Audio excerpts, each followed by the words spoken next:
everyone. Hope you're having a lovely Sunday morning, Sunday afternoon actually.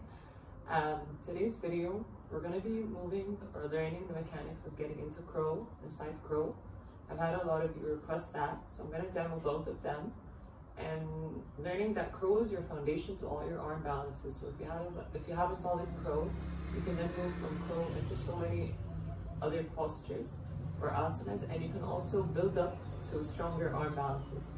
So always make sure that your wrists are nice and warm, that you maybe warmed up with a few rounds of sun salutations before we start moving. You never want to move into any posture before getting your body warm, because you could injure your wrist bones if you're moving into crow or an arm balance, or you can injure a hip if you're moving into something that's intense with the legs.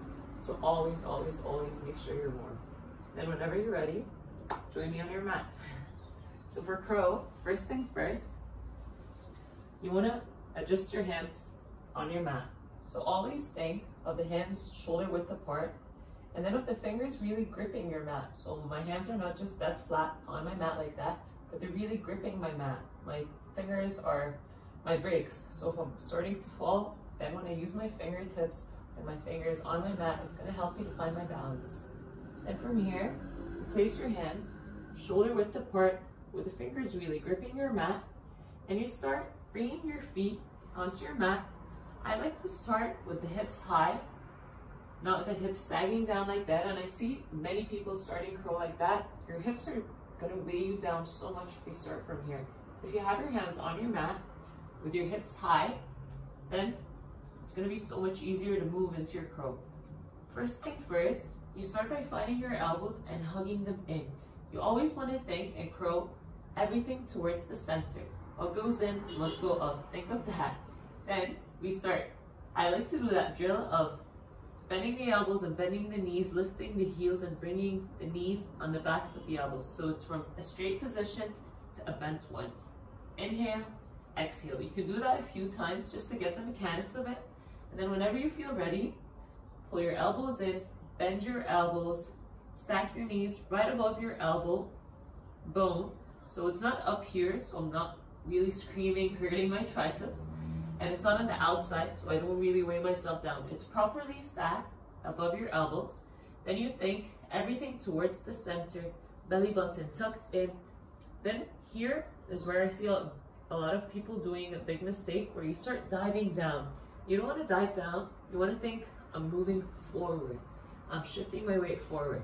So hands down, gripping your mat, knees in, belly button in, shoulders rounded, start shifting forward. And you can sometimes just flirt with pulling one heel to the bum. You stay here for a few breaths, and then you come back down. And then you try the other side. Knees stacked, everything to the center, press, round, left heel to the bum, and then come down. And maybe you catch your breath, you stretch your wrist bones, and you take a break before moving into the full posture. And whenever you feel ready, you're going to place your hands, and again, shoulder width apart, pointers pointing forward, elbows in, hips high, knees stacked above my elbows. I pull everything to center, I look forward, I shift, I press, I lift the right heel, then maybe I manage to lift the left heel. Once you're up here, make sure that your toes find one another to support you. Or if you want to challenge, keep them pointing backwards and separate. Then you want to pull the elbows in. You want to keep gazing forward, pulling the belly in. And maybe you stay here for 30 seconds, a minute, maybe more. Whenever you feel ready, gently exit, making your way back onto your bum. And you can give your wrist bones a few circles in and out on the right side. And then on your left side as well. Well done, if you join me in this one. And for the next one, what we're gonna do is side crow. Side crow is definitely more challenging than the normal crow, because you don't just have to balance, you actually have to twist. So you're including an intense twist. So for some people, they can't do it because they're really stiff in the spine. So it's not about the strength, it's more about the mobility and the flexibility in the body. But I'm going to show you. Maybe you could do it today, maybe you'll learn to do it later if you save that video and try it later. So for side crow, I like to start in a really, I'm just gonna move on my mat, in a really deep squat like that, a heel squat. Stay on your toes, on your heels. Then you wanna think, right fingers on your mat, supporting you, and you wanna create that nice length in the left side of the body in order to crunch the right side. You need to lengthen one side in order to crunch the other. So here, I'm gonna start extending and lifting my left arm up and over, creating that length in the left side as I crunch my right. Then I bring my left elbow on the outside and I'm really tucking my chest to my knee of that right knee. Once you have your elbow on the outside, you bring your left hand down and the right hand frames the left hand right in front of it, just like normal crow. Then here's where the transition happens. You wanna lift your hips up as you shift your chest forward.